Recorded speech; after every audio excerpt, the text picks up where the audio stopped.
from NBC News. Meta stock plunges 15% as company plans to invest heavily in artificial intelligence.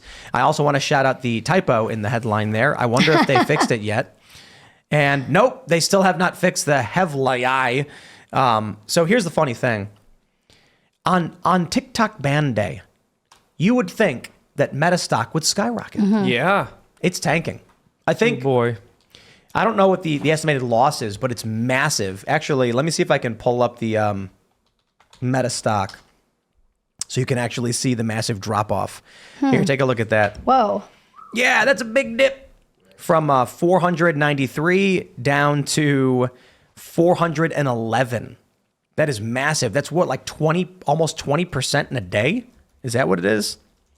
Over the past 5 days? Oh, okay. So this is after hours. Interesting. So we're gonna see what happens when this. They're not giving us the actual numbers, but there were a lot of members of Congress who bought a bunch of Meta stock right before they all voted to ban TikTok.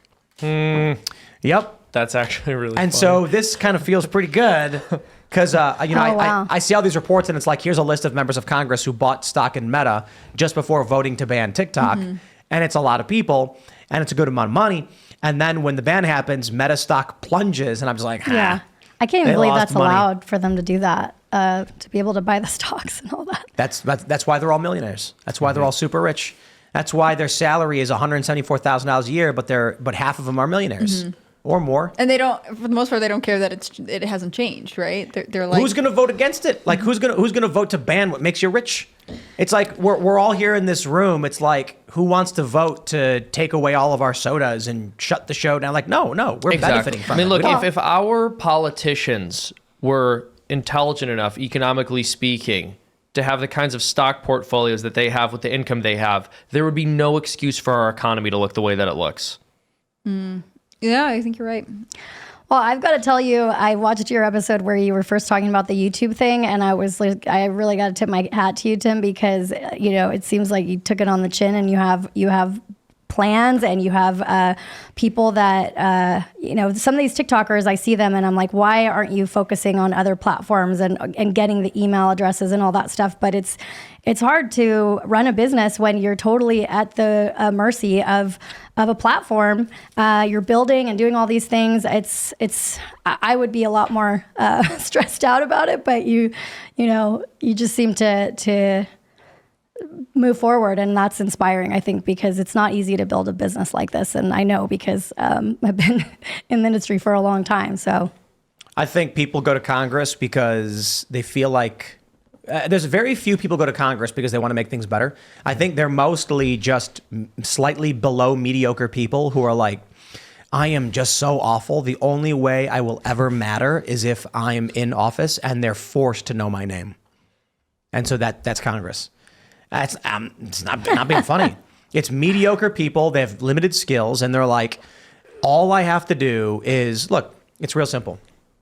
You put on a jumpsuit, you slap the stickers for all the corporate brands that are sponsoring you and funding your candidacy, and they say, hey, we'll give $50 million to your super PAC if, not 50, but like if you're a member of Congress, we'll give you $2 million to your super PAC. Just, don't forget us. We got a bill we will want you to put through. And then when they're in Congress, what was it? Who was it was telling us? Was it Matt Gaetz mentioning this, that you have to pay money to get your committee seats? That was Thomas Massey, I think. I think that was Matt Gaetz. I'm not sure, but a congressman came and told us this.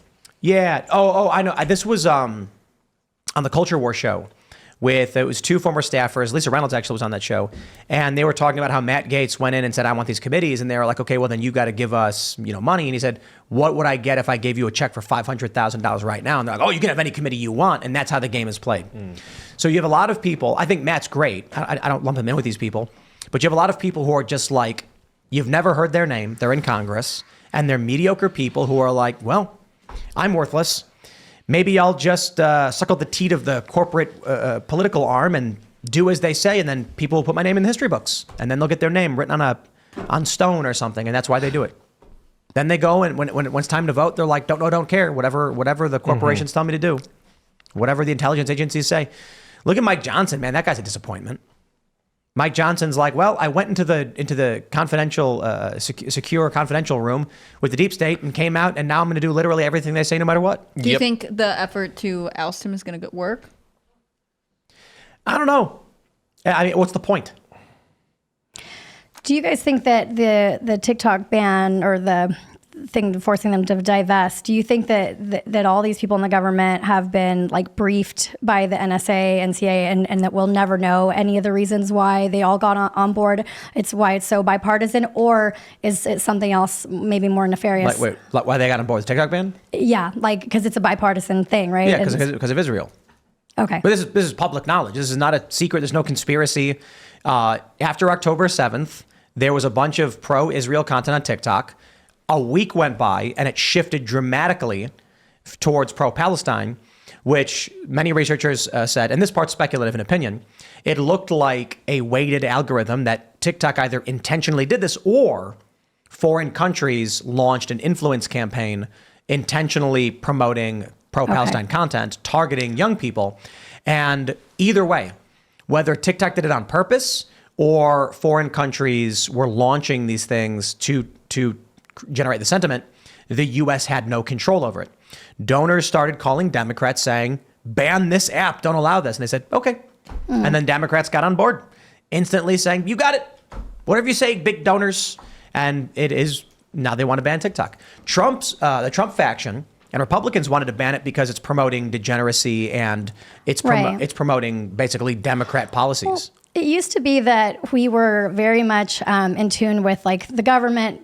Well, maybe not always, but at least I did, is like the government knows better about what's best for me, like for the FDA, like something to get approved. Like I don't have the sophistication to be able to say, okay, yeah, the Chinese have my information and how that is damaging and all the different things. But I think with COVID and everything else, it's like we don't have the same trust in those institutions, and so it's also like I don't actually know who has the best interest if they are banning it because this is bad for the information, or if it's, you get what I'm saying? Yeah, the trust in government's low, and so basically everyone is serving their own interest, and I think that's probably true. I mean, there are people who would be on either side of this issue for their own reasons or for reasons they're not disclosing and presenting themselves as being the good guys. I mean, I think ultimately this is always the gamble with, having any sort of collective government. You have to send someone to represent you, and that person has to hopefully have good morals and make decisions that are just. What bothers me about all of these bills is that they tend to roll so many things into them, right? Like, I think we should vote on aid separately. I think that this TikTok thing shouldn't have been added. I think it's very strange. There was one of the senators who was talking during debate earlier this week was mentioning the fact that the chambers are supposed to go on recess soon. So they're saying like, well, we're kind of on a deadline. We can't amend this again because then we have to send it to the House. But the House would go on whatever. Like this is not how lawfare is to go. Yeah, that's one of the reasons. Like there are a whole bunch of things that are happening that as the average American voter, you don't have basically the space to run your own life and also be like, well, I've got to stay on my congressman so he doesn't try and pull something like nefarious by scheduling a vote at a time when there becomes this deadline. And so I think it's a rough time to be an American voter and saying like, well, I don't know where I stand on all these issues, but also I don't know that I can trust everyone who's involved in making this happen. What's funny though is like 200 years ago, or like not even that long ago, let's say like 120 years ago, you're a member of Congress, you'd have no idea what they were doing. They'd go and they'd hang out and they'd just be like, whatever, yes, no, maybe, I don't care.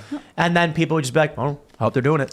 Yeah, before social media, you mean too, or like when before you had radio, like when we were still getting our mail delivered by the Pony Express, like you know what I'm saying? Like there are so many advances in technology that actually make it easier to keep an eye on what's going on. And in some ways, it makes it almost more bizarre that we are watching in real time all these like kind of crazy things happen. Like when you get like, what was it, the border security bill, but it wasn't actually the border security bill at all. They kept calling it the border bill in the media, and then it was actually all foreign aid. And they're like, also we could let this many thousand illegal aliens in every year. Like we are able to fact check faster and to catch these things. On the other hand, it doesn't dissuade any politician from carrying on business as usual.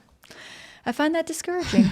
Thanks for watching this clip from the Timcast IRL podcast. Hang out with us live Monday through Friday at 8 p.m. and become a member over at timcast.com for uncensored, members-only shows exclusive. Thanks for hanging out, and we'll see you all next time.